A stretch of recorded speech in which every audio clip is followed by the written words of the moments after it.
अस्सलामु अलैकुम वरहमतुल्लाहि तआला वबरकातुहू। अल्हम्दुलिल्लाहिल्लज़ी अफ़दल अफ़लाक वल अर्दीन वस्सलातु वस्सलामु अला मन कान नबिय्यन व आदम बैनल माइ वत्तीन अम्मा बाद फ़अऊज़ु बिल्लाहि मिनश शैतानिर रजीम बिस्मिल्लाहिर रहमानिर रहीम क़द अफ़लह मन तज़क्का व ज़करा अस्म रब्बिही फ़सल्ला। सदक़ल्लाहुल मौलाना अज़ीम व सदक़ा बल्लगना रसूलुहुन नबियुल अमीनुल मतीनुल मुबीनुल मुईनुल करीम व नहनु अला ज़ालिका लमिनश शाहिदीन व शाकिरीन वल्हम्दुलिल्लाहि रब्बिल आलमीन। मुअज़्ज़ज़ मुसल्लीन, आइए इंतहाई अक़ीदत व मोहब्बत के साथ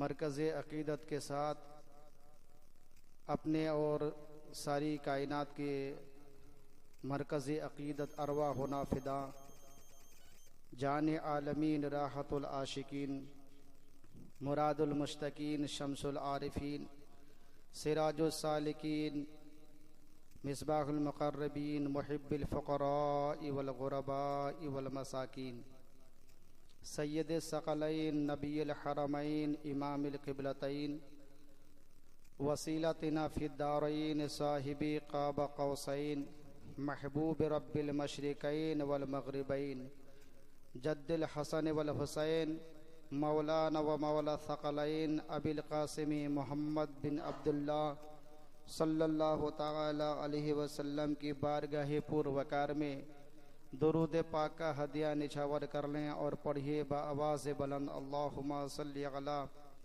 सय्यदना व मौलाना मुहम्मदिन मादनिल जूद वल करम व आलिहिल किराम व बारिक व सल्लिम सल्लु अलैहि सलातुन व सलामन अलैका या रसूल अल्लाह, अस्सलातु व सलामन अलैका या हबीबल्लाह सल्लल्लाहु तआला अलैहि वसल्लम।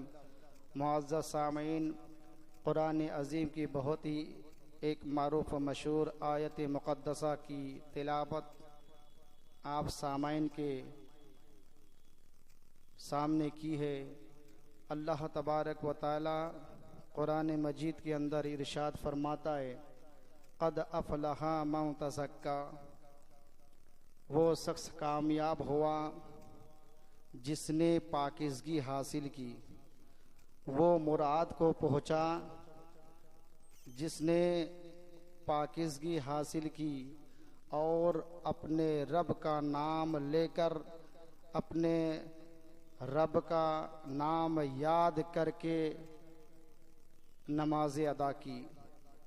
चुनांचे इसी आयत करीमा के मुनासिबत से शहनशाही फ़िक्र-ओ-फ़न, महबूब मुहिब पंजतन, आबरूए अहले सुनन, पेशवाए अहले सुन्नत हुज़ूर सैयदना इमाम अहमद रज़ा ख़ान फ़ाज़िल बरली रज़ी अल्लाह तबारक व तआला अन्हु इरशाद फरमाते हैं कि सुना जंगल रात अंधेरी छाई बदली काली है, सोना जंगल रात अंधेरी छाई बदली काली है, सोने वालों जागते रहियो चोरों की रखवाली है।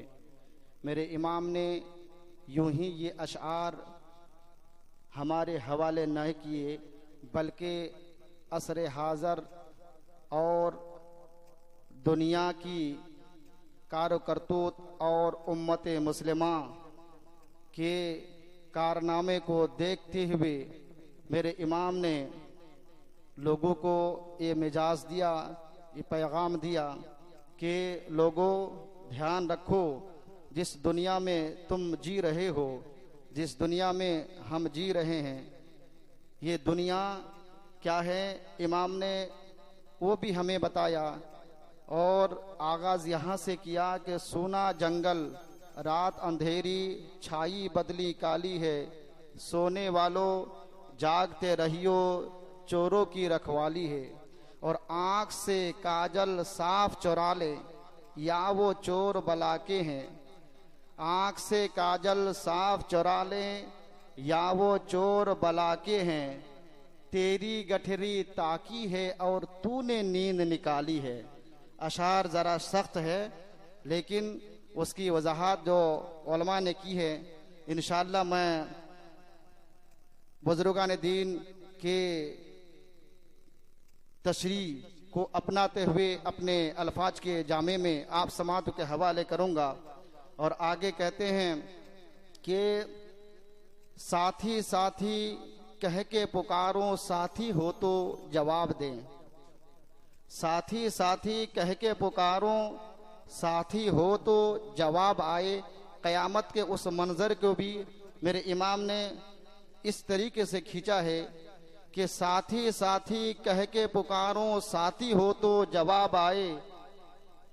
साथी साथी कह के पुकारो, साथी हो तो जवाब आए। और कहते हैं कि बन में घटा की भयानक सूरत, तेरी ही मतलाली है। और आगे कहते हैं कि ये दुनिया ये फानी है, दुनिया की मोहब्बत हम मुसलमानों के दिल में गालिब आ चुकी है। इस दुनिया की मोहब्बत में हम मुलव्विस हो चुके हैं। इस दुनिया के बारे में इमाम ने कहा है कि ये दुनिया ये शहद दिखलाए, ऐसा ही है कि शहद दिखाए, जहर पिलाए, कातिल डाइन शौहर कुश। के शहद दिखाए, जहर पिलाए, कातिल डाइन शौहर कुश। इस मुर्दार पे क्या ललचाना, दुनिया देखी भाली है। इस मुर्दार पे क्या ललचाना, दुनिया देखी भाली है। कि जिस तरीके से एक जो अय्याशी औरत ये रोज अपना शौहर बदलती है, आज इसके साथ तो कल उनके साथ, परसों इनके साथ, तो दुनिया को इमाम ने इससे तशबीह दी है कि शहद दिखाए, जहर पिलाए। दुनिया भी ऐसी ही है।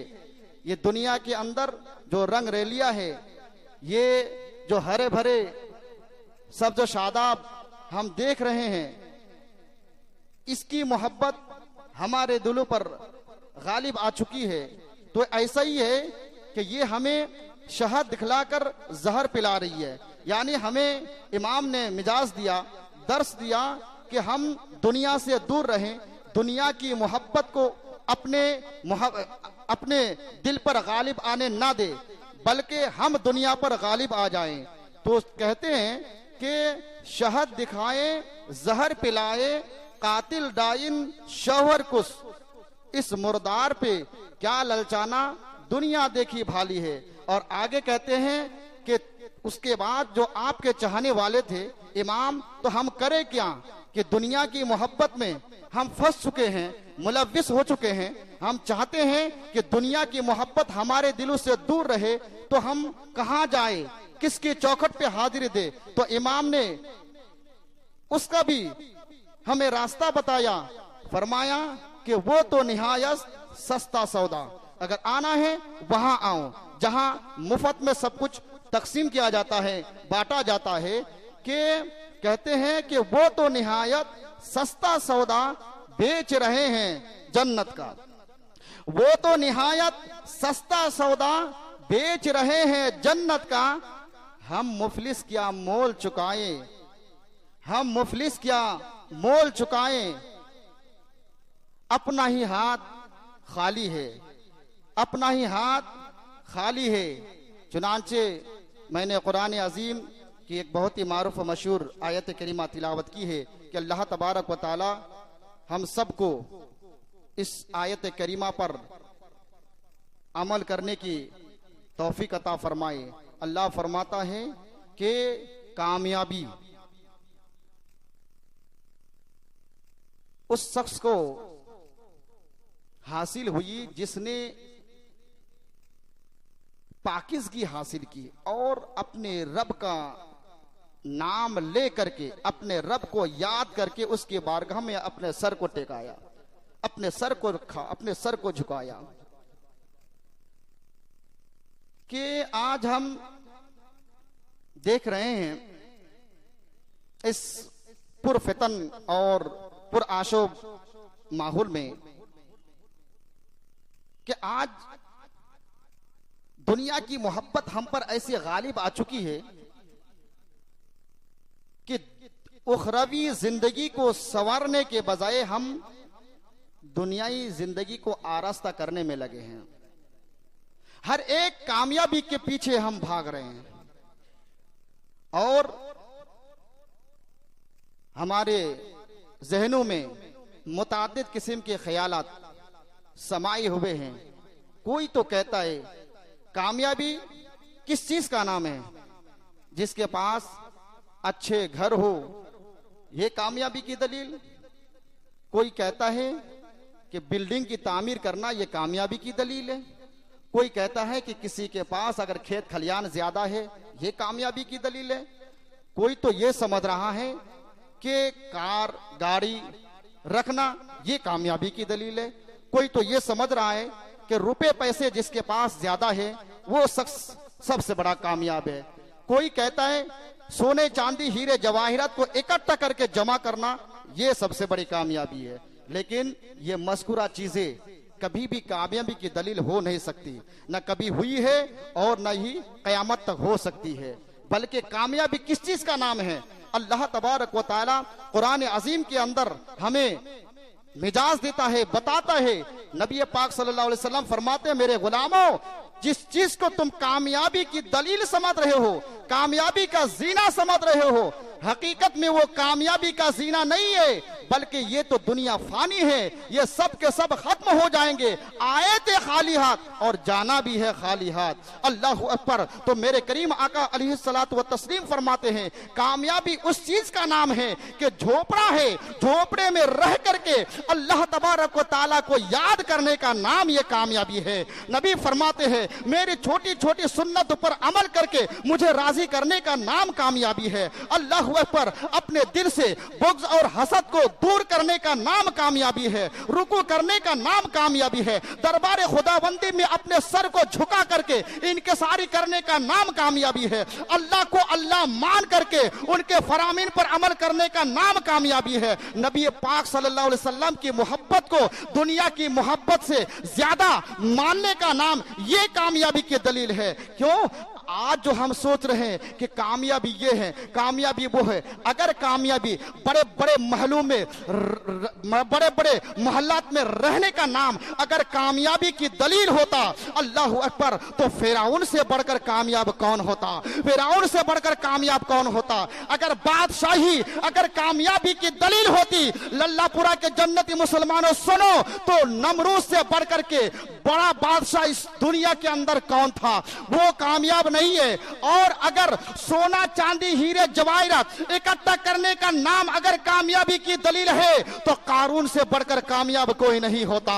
अगर तकब्बुर हसद की बुनियाद पर अगर किसी को कामयाब समझा जाता, तो फिर अबू जहल तो मक्के का सरदार था, मेरे नबी के चचा जान हिसाब के बेटे, उनसे बड़ा कौन कामयाब होता? अगर नरम नरम बिस्तरों पर सोने का नाम अगर कामयाबी की दलील समझी जाती, तो फिर उमैया बिन खल्फ से बढ़कर कामयाब कौन हो सकता?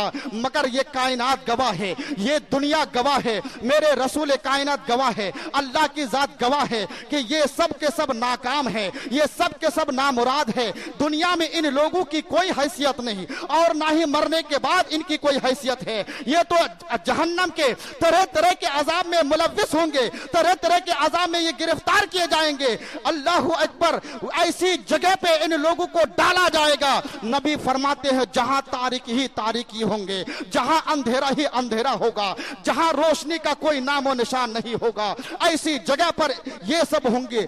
और ऐसा ही हश्र हम उन मुसलमानों का होगा जो लोग अपनी नफ्स की आराम की खातिर फरामीन रिसालत को भूल बैठे हैं, अपनी ऐशो इशरत की खातिर मुस्तफा जाने रहमत सल्लल्लाहु ताला अलैहि वसल्लम के फरामीन से दूर है। यही हश्र उन लोगों का होगा। आपको पता है कि नबी पाक सल्लल्लाहु अलैहि वसल्लम फरमाते हैं कि जब भी कोई अल्लाह का बंदा अल्लाह और उसके रसूल पर ईमान ले आता है, तो 4 चीजें उस पर लाजिम हो जाती है, जिसे हम अरकान कहते हैं। 1 नंबर नमाज है, और नमाज से हम कोसों दूर है। नमाज के मुतालिक नबी पाक सल्लल्लाहु अलैहि वसल्लम फरमाते हैं कि अगर अल्लाह का कुर्ब हासिल करना चाहते हो, अल्लाह की नजदीकी हासिल करना चाहते हो, तो नमाज के करीब आओ। और नबी खुद फरमाते हैं कि अगर कोई मेरा गुलाम नमाज अदा करता है तो गोया कि मेरी आंखों को वो ठंडक पहुंचाता है, मेरी आंखों को वो ठंडक पहुंचाता है। आज हम नमाज से कोसों दूर हैं। नबी पाक फरमाते हैं कि जिसने नमाज की पाबंदी ना की, कलेमा पढ़ा, अल्लाह को अल्लाह जान करके तौहीद का डंका बजाया, नबी का कलेमा पढ़ा, लेकिन जो फरामीन रिसालत है, फरमान खुदा है, उसके करीब नहीं आया, तो ऐसे लोग को के लिए न कयामत के मैदान में नमाज उसके लिए नूर बन सकता है, ना ही उसका कोई बख्शिश और मगफिरत का जरिया बनेगा। ऐसे लोगों के मुतालिक अल्लाह के रसूल सल्लल्लाहु अलैहि वसल्लम फरमाते हैं कि जिसने कलिमा तो पढ़ लिया, अल्लाह को मान लिया, लेकिन नमाज के करीब नहीं आया, ऐसे लोगों का हश्र नबी पाक सल्लल्लाहु अलैहि वसल्लम फरमाते हैं कि कारून के साथ होगा, वो हामान के साथ होगा, वो नमरूद के साथ उठाए जाएंगे, वो शद्दाद के साथ उठाए जाएंगे। जो जिल्लत अल्लाह अकबर दुनिया के अंदर इन लोगों को दी गई है, अल्लाह अकबर, तो मरने के बाद उन मुसलमानों को वो जिल्लत दी जाएगी जो दुनिया में उन्हें दी गई है। आज नमाज को हम भूल बैठे हैं। आप मस्जिदों का मुशाहिदा कर लें, मस्जिद हमने तामीर कर दी, हमने तो ये जाना कि कलिमा पढ़ने के बाद अल्लाह की इबादत करनी चाहिए, शानदार मस्जिद हो, यहां वहां से चंदे वसूल करके मस्जिद का काम करते हैं। अल्हम्दुलिल्लाह करनी भी चाहिए, बहुत बड़ी इबादत है, लेकिन खाली तामीर कर लेना काफी नहीं है। ये अल्लाह का घर, ये कोई आम जगह नहीं, बल्कि नबी पाक फरमाते हैं कि मस्जिद जो खुदा का घर है, ये जन्नत की क्यारियों में से एक क्यारी का नाम है। आज जो आप जिस जगह पे बैठे हैं, ये कोई आम जगह नहीं है, बल्कि जन्नत की क्यारियों में से एक क्यारी पर आप बैठे हैं। और इस मस्जिद को हम वीरान करते हुए नजर आते हैं। कैसे वीरान कर रहे हैं? नमाज पढ़ने के लिए कोई नहीं, तो मस्जिद बनवाना जहां जन्नत जाने का बाइस है, सवाब का बाइस है, तो मस्जिद तो हमने आरास्ता कर दी, सजाया, मस्जिद बनवाई, तामीर की अच्छी तरीके से। अगर नमाजी नमाज नहीं पढ़ते तो उसके बारे में आका अलैहिस्सलाम की हदीस है कि ये मस्जिद अल्लाह का घर, अल्लाहु अकबर, रात की अंधेरियों में, रात की तारीकी में अल्लाह की बारगाह में ये अर्ज गुजार होती है, अर्ज करती कि अल्लाह, इन लोगों ने मुझे तो तामीर कर दिया, मस्जिद तो बनवाई, मगर आबाद करने वाले कोई नहीं है। तो अल्लाह तबारक व तआला की बारगाह में ये मस्जिद दुआएं करती है कि अल्लाह इन कौमों को हलाक कर दी जाए। अब जो अल्लाह का घर, जो मस्जिद किसी कौम के लिए बद्दुआ करे, फिर वो दुआ रद्द नहीं की जाती, रद्द नहीं की जाती। तो नमाज के करीब आई, यही कामयाबी इसी में है। वो आपने कुरान में पढ़ा होगा, नबी पाक सल्लल्लाहु अलैहि वसल्लम फरमाते हैं कि उस आयत करीमा की तफसीर कि जन्नती हिसाब व किताब के बाद, तवज्जो से सुने और इस पर अमल की तौफीक अता फरमाए। एक बात भी अगर किसी के दिल पर असर कर जाए और राहे हक हम तलाश लिए, इंशाअल्लाह जिंदगी हमारी संवर जाएगी। कि आका अलैहिस्सलाम उस आयत करीमा की तफसीर यूं करते हैं कि मैदान महशर में जब हिसाब किताब खत्म हो जाएगा, तो हिसाब किताब खत्म होने के बाद जन्नती जब जन्नत में जाएंगे और जहन्नमी जब जहन्नम में जाएंगे, तो जाहिर सी बात है ना, जितना इम्तिहान देनी थी इम्तिहान तो दे चुके, अब जन्नत से कोई किसी को निकाल नहीं सकता है। तो ये जन्नती अल्लाह की बारगाह में अर्ज करेंगे, अल्लाह इजाजत चाहिए, ये जो जहन्नमी लोग हैं, जहन्नमी जो जहन्नम में जल रहे हैं, जो जहन्नम में जा रहे हैं, हम इनसे कुछ बात करना चाहते हैं। इनसे हम कुछ बात करना चाहते हैं। अल्लाह फरमाएगा करो, तो अल्लाह इजाजत मरहमत फरमाएगा। तो ये जन्नती लोग ये जहन्नमियों से कहेंगे, ए जहन्नम में जाने वाले, जरा बताओ तो सही कि किस बुनियाद पर तुम जहन्नम में आ गए, जहन्नम में जाने का कारण क्या है, जहन्नम में आने की वजह क्या है, जहन्नम में क्यों जा रहे हो। तकरीबन वो आयत करीमा ये है, मा सलककुम फी सकर, जहन्नम में तुम क्यों आ गए। तो ये जहन्नमी जो जहन्नम में जो जलेंगे, ये लोग कहेंगे कि कालू लम नकु मिनल मुसल्लीन, यही ना हाफिज जी, लम नकु मिनल मुसल्लीन, यानी जहन्नम में आने की वजह यह है कि हम नमाज नहीं पढ़ते थे। तकरीबन 30वें पारा में 29वें पारा में है कि कालू नम लकु मिनल मुसल्लीन, जहन्नम में हम इसलिए आ रहे हैं, जहन्नम में इसलिए हम जलेंगे कि दुनिया में रहकर अल्लाह के रसूल सल्लल्लाहु अलैहि वसल्लम के वो पैगाम मेरे कानों तक आया, लेकिन हमने उस फरमान पर अमल नहीं किया, जिसकी वजह से हम आज जहन्नम में जल रहे हैं और जहन्नम में हमेशा रहेंगे। और आगे आका अलैहिस्सलाम की हदीस है कि जहन्नम में ये सब के सब जलेंगे। और भी लंबी चौड़ी हदीस है कि हम खाना नहीं खिलाते थे, और भी कुछ है, बस इतनी सी बात है उन्वान के मुताबिक कि ये जहन्नम में एक जाने का एक कारण, एक सबब ये हुआ कि वो नमाज नहीं पढ़ते थे। अल्हम्दुलिल्लाह हम सब नमाज की पाबंदी करेंगे और अपने घरों में अपने माँ बहनों को बताएंगे कि नमाज से बढ़कर कोई कामयाबी की दलील इस दुनिया के अंदर हो नहीं सकती। नमाज की पाबंदी करें, नमाज का हुक्म देंगे, बहुत अच्छी बात। और एक जगह पे अल्लाह तबारक व तआला फरमाता है, अदाउ सलाह व तबाउ सहवा व तबाउ शहवात, कि जो जानबूझ करके अपने नफ्स के आराम की खातिर है, हम लोग हैं, अजान हो रही है, चाय की दुकान में बैठ करके गप्पेबाजी कर रहे हैं, हाँ पढ़ लेंगे, जमात को छोड़ देते हैं, या सामने कोई काम आ गया, ये अपनी सोच बता रहे हैं, कोई काम आ गया, नमाज का वक्त है, वो चलो बाद में नमाज पढ़ लेंगे, पहले काम कर लेते हैं। यानी हमारे मिजाज में ये बात बसी हुई है कि वक्त मिलेगा तो नमाज पढ़ेंगे, वक्त मिलेगा तो नमाज पढ़ेंगे। हालांकि ऐसी बात नहीं है।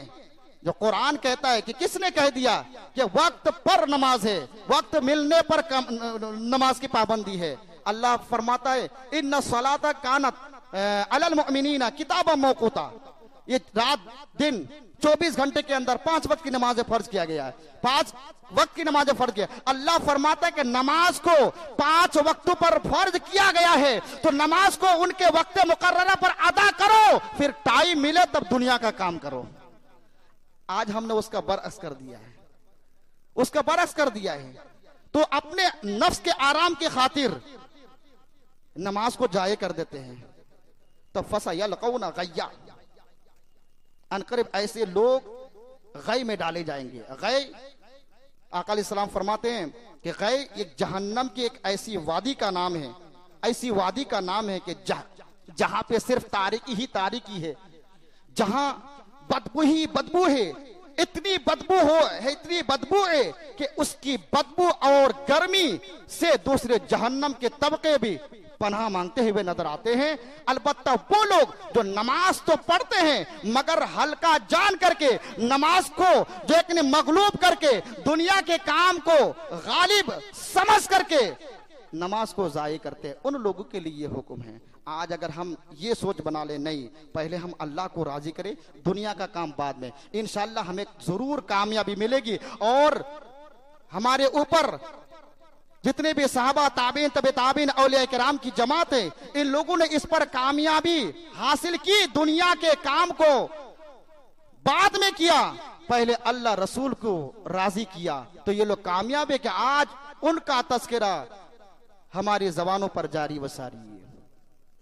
हमें भी तौफीक अता फरमाए। और कुछ लोग तो ऐसे भी है कि नमाज तो अल्हम्दुलिल्लाह पढ़ते हैं, लेकिन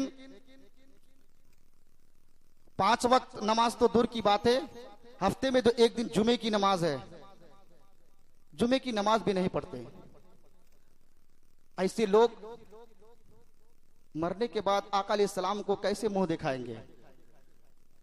हमारा अकीदा है कि मरने के बाद आका अलैहिस्सलाम कब्र में तशरीफ लाएंगे, ज़ियारत होगी, और उसी मुनासिबत से ये फिरिश्ता पूछेगा मन कुन तकूल फी शान हाज़र रजुल, जो तीसरा सवाल है। तो जो नमाजों की पाबंदी नहीं करते, नमाज नहीं पढ़ते, ऐसे लोग कब्र में आका अलैहिस्सलाम को क्या मुंह दिखाएंगे? और जबकि आका अलैहिस्सलाम की हदीस है कि फिर हश्र के मैदान में अल्लाह को तो आज तक किसी ने नहीं देखा सिवाय मेरे नबी के, किसी ने नहीं देखा, लेकिन नबी फरमाते हैं कि अल्लाह का भी दीदार होगा, अल्लाह का भी दीदार होगा, मैदान महशर दीदार होगा, बंदे अपने रब को देखेंगे। तो उस वक्त नबी फरमाते हैं कि जब बंदे की मुलाकात रब से पहली बार होगी, तो बंदे से रब जो कलाम करेगा, तो सबसे पहले इन्ना अव्वला मा युहासिबुल अब्द यौमल क़ियामत सलातुन, सबसे पहले परवरदिगार आलम अपने बंदे से जिस चीज के बारे में पूछेगा कयामत के दिन, वो नमाज के मुतालिक पूछेगा। तो नमाज ये अफजलुल इबादत है। नजरो नियाज करना ये भी मुस्तहब है, लेकिन नमाज का मकाम इससे बढ़कर है। रोजा रखना यह भी फर्ज है, लेकिन इससे बढ़कर नमाज की अहमियत है। ज़कात देना यह भी फर्ज है, लेकिन इससे बढ़कर नमाज का दर्जा है। उसी तरीके से गरीबों फकीरों की इमदाद करना यह भी इबादत है, सवाब का काम है, लेकिन इससे बढ़कर नमाज है। नमाज से बढ़कर कोई अफजलुल इबादत हो ही नहीं सकती। ईमान लाने के बाद फौरन नमाज का मकाम आता है।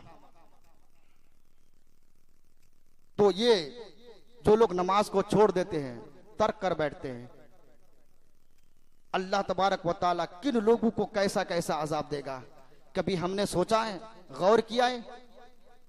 आज जब कोई आलिम दीन या कोई मुबल्लिग नमाज के बारे में लोगों को बताता है, तो कहते हैं अरे इन लोगों का क्या काम है, इन लोगों का तो काम ही यही है, नमाज के बारे में तो कहेंगे, नमाज के बारे में नहीं कहेंगे तो किसके बारे में कहेंगे?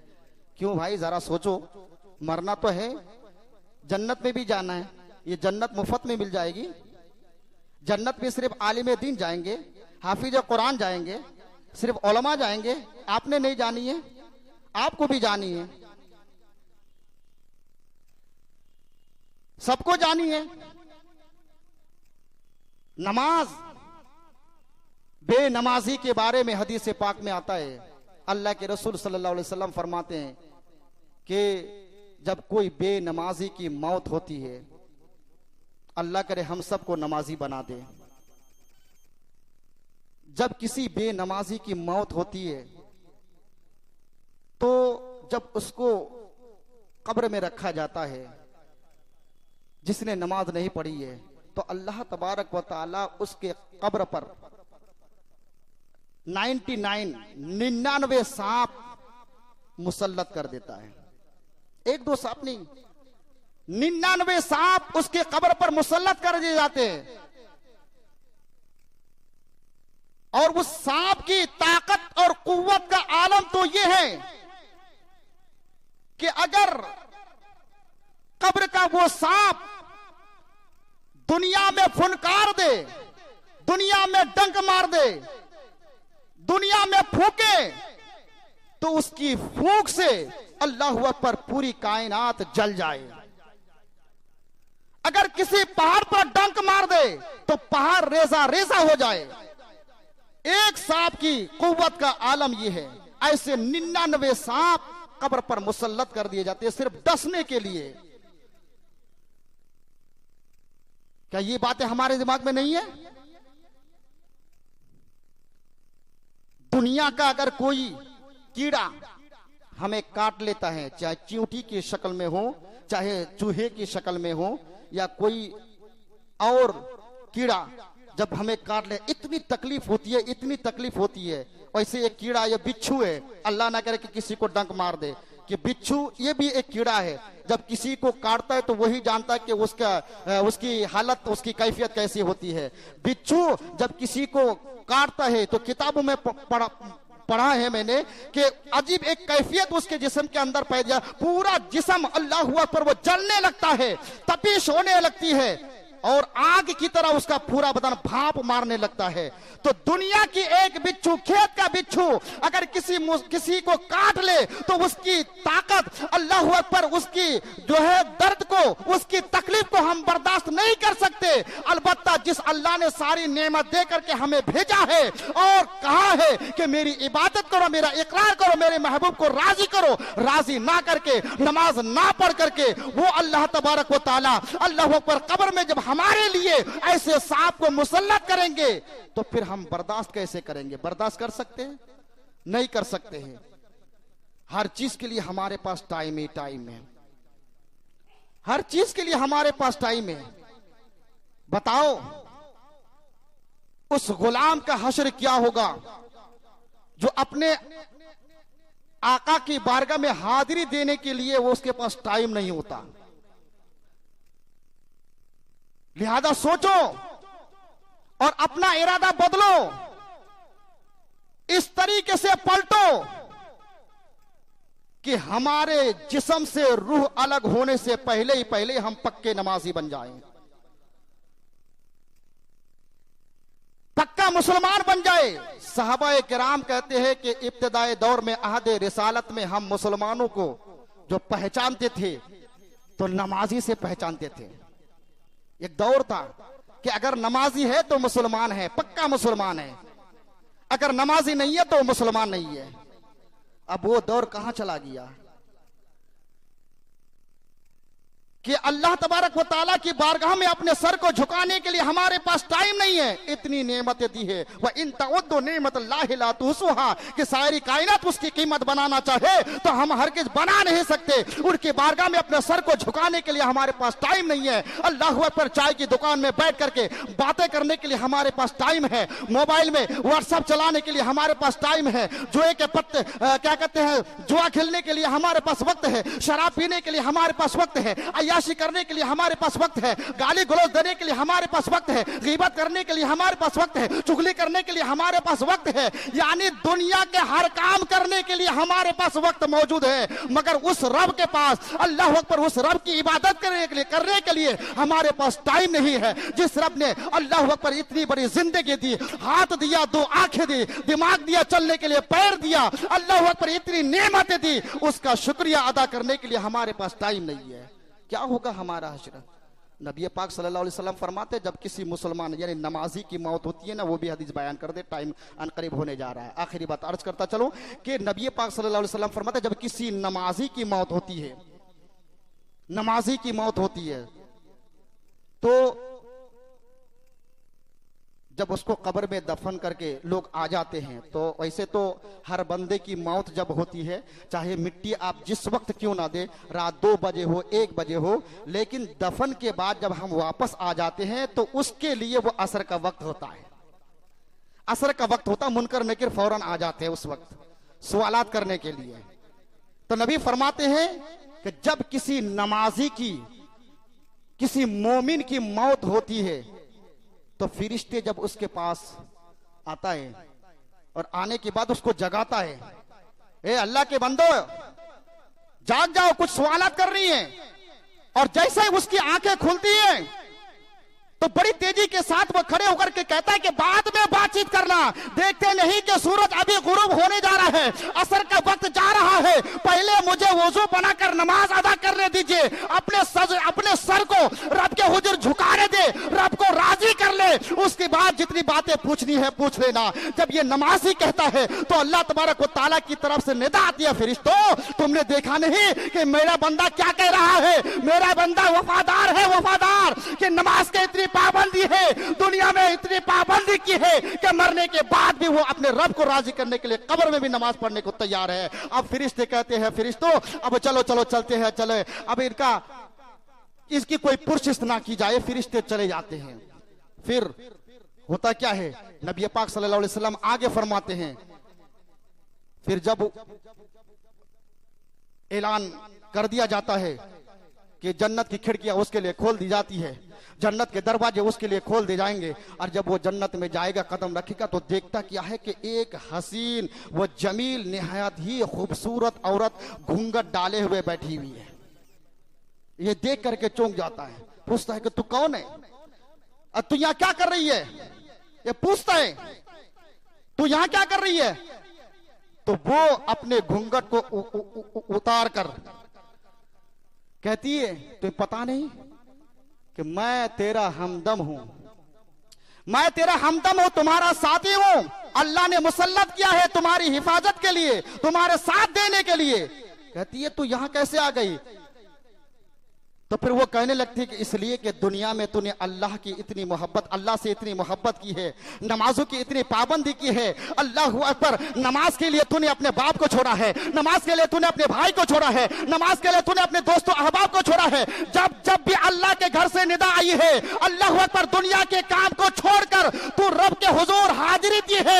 अल्लाह अकबर, मरने के बाद तुम्हारे बाप ने तुम्हारा साथ छोड़ दिया, भाई ने छोड़ दिया, माँ ने छोड़ दिया, तो अहबाब ने छोड़ दिया, सबने छोड़ दिया। अब तेरा साथ देने के लिए कोई नहीं है, इसलिए अल्लाह ने मुझे मुकर्रर किया है, मुसल्लत किया है कि कयामत तो तुम्हारे साथ या तुम्हारा दिल बहलाऊं। ये नमाजी की खुशखबरी है। अल्लाह तबारक व तआला हम सबको नमाजी बना दे। और जो लोग नमाज, और लोग क्यों ये सोचते हैं कि हमें आता नहीं है, नमाज पढ़ना नहीं आता है, देखिए इस सोच को भी आप दूर कर दें कि हमें क्यों नहीं आता। अगर नहीं आता तो कोशिश करें, सीखे, आदत डाले, आदत डाले। अरे कबूल करना उसका काम है, अदा करना हमारा काम है।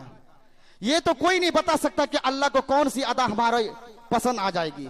देखते हैं हम अपने माथे की आंख से देखते हैं कि दुनिया में रह करके शराब भी पी रहा है, गुनाह का काम भी करता है, उसके बारे में पूरे मोहल्ले वालों को पता है कि ये आदमी बड़ा पापी है, गुनहगार है बज़ाहिर, लेकिन उसकी मौत जुमा के दिन होती है।